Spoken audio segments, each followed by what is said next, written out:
தமிழ்நாட்டில் பார்த்தீங்கன்னா தருமபுரி கிருஷ்ணகிரி மாவட்டம் ஊரினுடைய பெயர்கள்லாம் இருக்குது, ஊர் பெயர்கள் இருக்கு. உதாரணத்துக்கு பழைய பெயர் அஜ்ஜம்பட்டின்னு இருந்தது, அது அஜ்ஜநல்லின்னு மாற்றப்பட்டிருக்கிறது.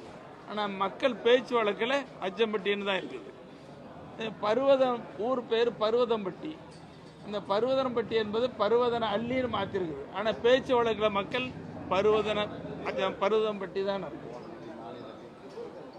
சோமேன் அள்ளின்னு அது பழைய பேர் சோம்பட்டி, பேச்சு வழக்கில் சோம்பட்டி சோமேன். இதை தருமபுரி கிருஷ்ண மாவட்டங்களில் நூற்றுக்கணக்கான கிராமங்கள் பெயர் வேறு மொழி பெயராக தான் இருக்குது. அப்போ மொழி மாத்திரமா இல்லையா? இப்போ திருவள்ளிக்கேணி ட்ரிப்ளிகேன்னு இருந்துச்சு, திருவள்ளிக்கேணின்னு மாற்றிட்டாங்க. பூனமல்லி இருந்தது புவிருந்த வள்ளின்னு மாற்றாச்சு. மெக்டொனால்ட் சவுல்ட்ரி மகுடஞ்சாவடின்னு மாற்றியாச்சு.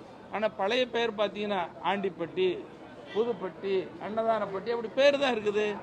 அப்போ பழைய பெயராக இருந்தால் கூட அந்த பெயர்களை எல்லாம் மாற்ற வேண்டும் என்று பாட்டாளி மக்கள் கட்சியின் சார்பில் தொடர்ந்து நாங்கள் கோரிக்கை வச்சுறோம், துறையில் கேட்டிருக்கிறோம். இது வரைக்கும் நடவடிக்கை எடுக்கணும்.